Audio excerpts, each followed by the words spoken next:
क्योंकि बंदो ऊंट अपने आप को कब तक बड़ा मानता है जब तक वह तलहटी के नीचे नहीं आया है।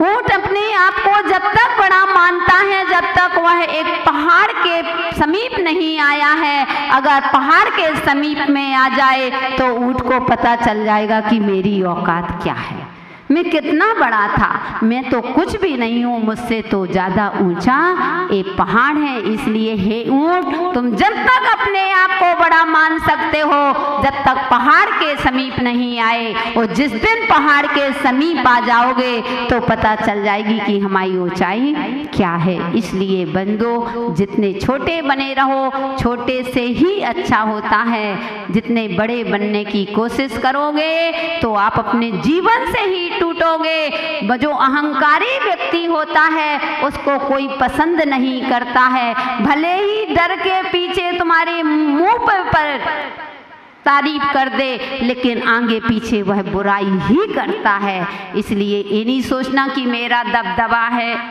मैं घर का मालिक हूँ, मुझे सारे बच्चे डरते हैं, तो उतने समय तो चाचू पापा जो भी होंगे करते रहेंगे, वो आगे पीछे बुराई करते।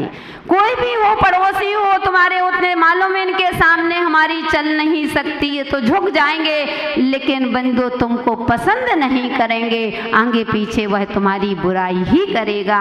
इसलिए ऐसे जीवन से क्या, जीवन ऐसा जियो कि मेरा जीवन भी सार्थक हो और दूसरों का भी जीवन सार्थक हो। हम देख रहे थे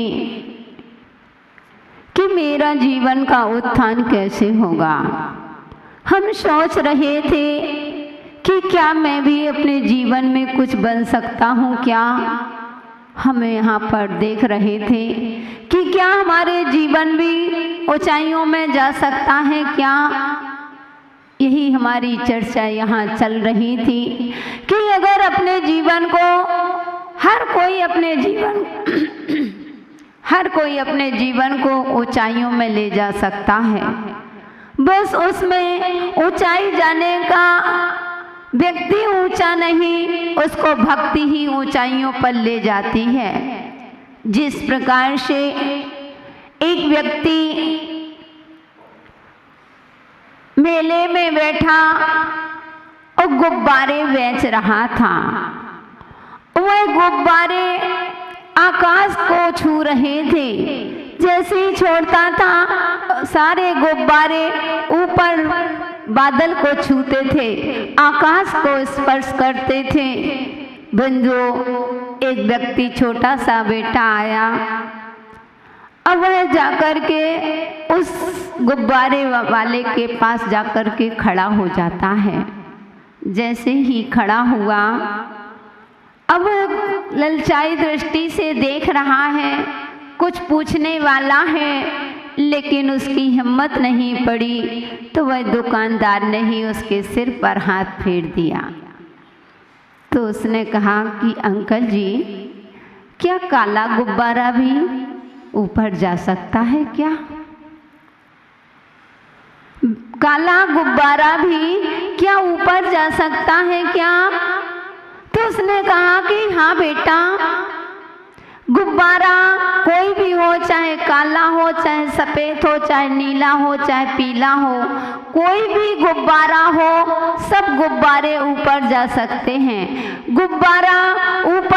गुब्बारा नहीं जाता है, इसमें जो हीलियम गैस भरी हुई है, इसके कारण से यह ऊंचाइयों को छूते हैं। अगर उसमें हीलियम गैस ना भरी हो तो वह गुब्बारा ऊंचा जाने वाला नहीं है।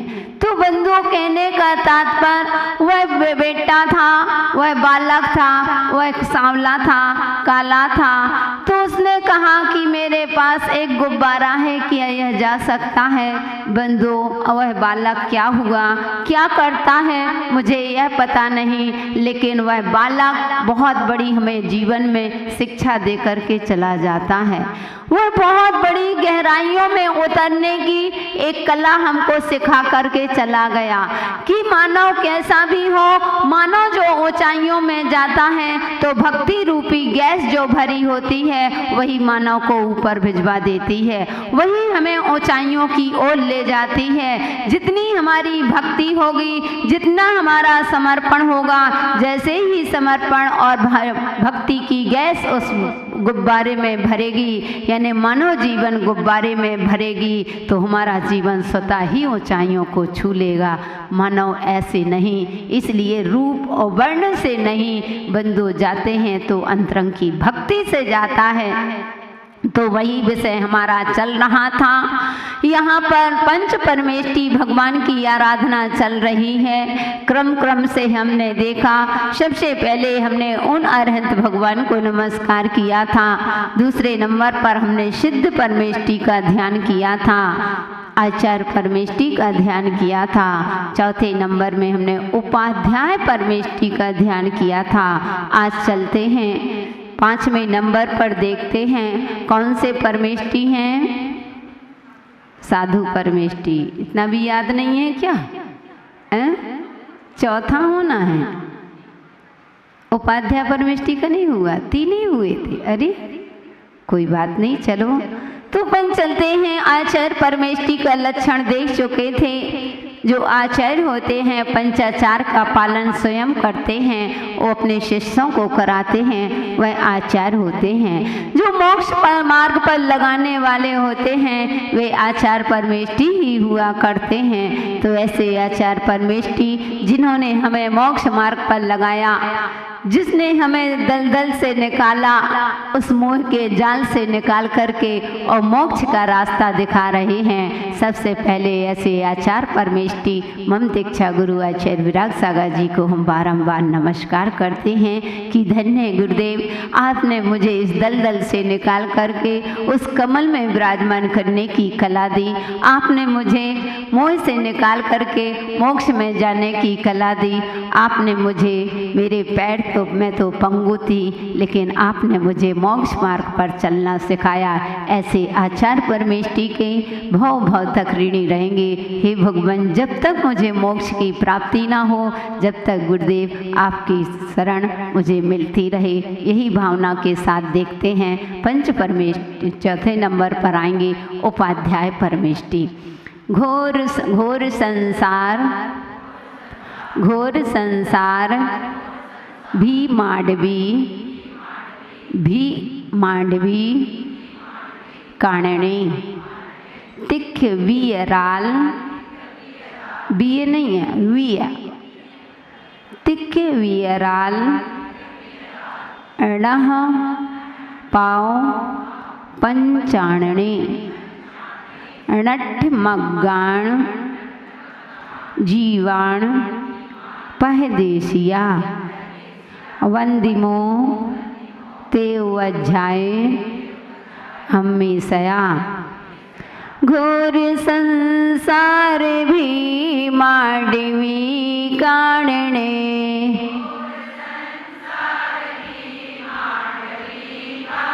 जोर से बोलो।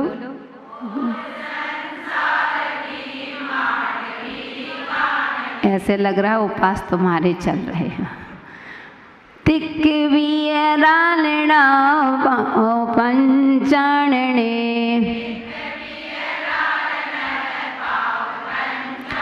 तिक वियरालना पाव पंचाणने,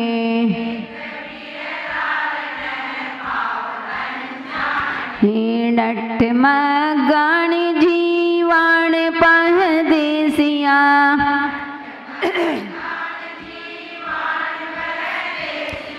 वंदिमो ते वज्जाए हमेशया। अब एक बार हम पूरा पढ़ेंगे, फिर आप लोग पढ़ेंगे। आप हमारे साथ नहीं बोलना, हम आपके साथ नहीं बोलेगा, ठीक? घोर संसार भी मांडवी कानने, तिक वियरालण पाओ पंचाणने, नठ मगाण जीवाण पहदेसिया, वंदिमो ते वज्जाए हमेशया।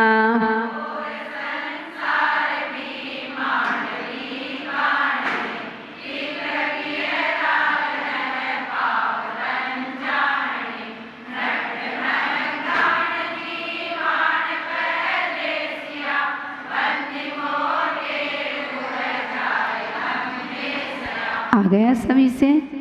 यहाँ कह रहे हैं तिख विराल, यानी जिसमें तीक्ष्ण विकराल ड़ह पाँव पंचाणनी, यानी जो तीक्ष्ण विकराल नखून वाले पाप रूपी पंचाणनी यानी सिंह व्याप्त है, ऐसे घोर संसार भी मानवी कारणि, घोर संसार रूपी भयंकर अटवी वन में नठ मग्गाण जीवाण पहदेसिया, यानी मार्ग भ्रष्ट जीवों को पहदेसिया, यानी जो मार्ग के उपदेशक यानी मार्गदर्शक हैं, ते उपाध्याया, ऐसे उन उपाध्यायों को अम्मे सया, हम सया यानी सदा, एक दिन नहीं,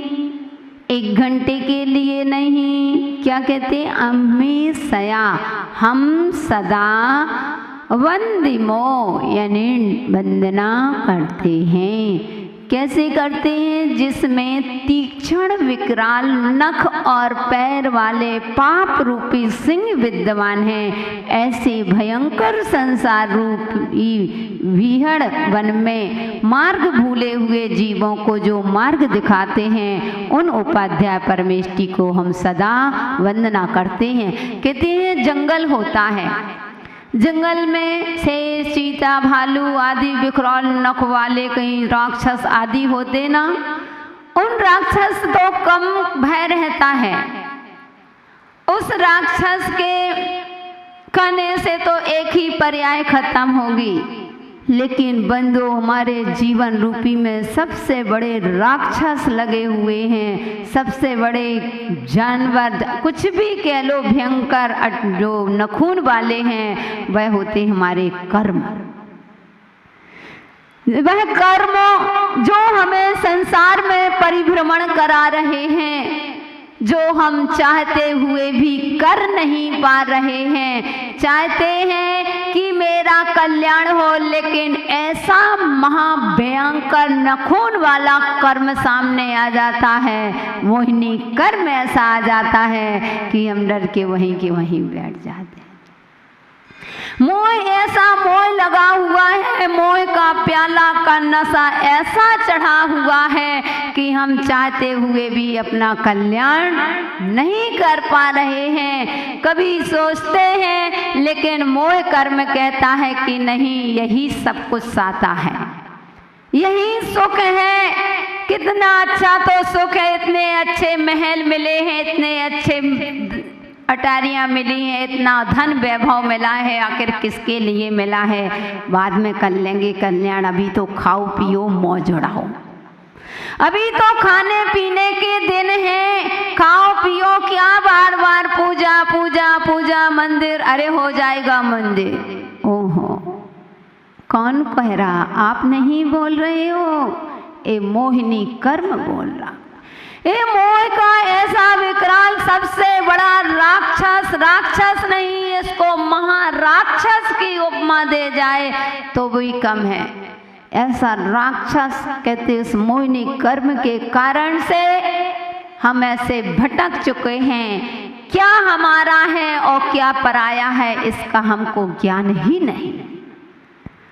आँख खोल करके भी हम अंधे बने हुए हैं। अगर आँख खुल जाते कहते हैं कि बिना आँख वाला, तो फिर भी कहते हैं वह तो अंधा है, लेकिन हम खुली आँख वाले सबसे ज्यादा अंधे मिलेंगे।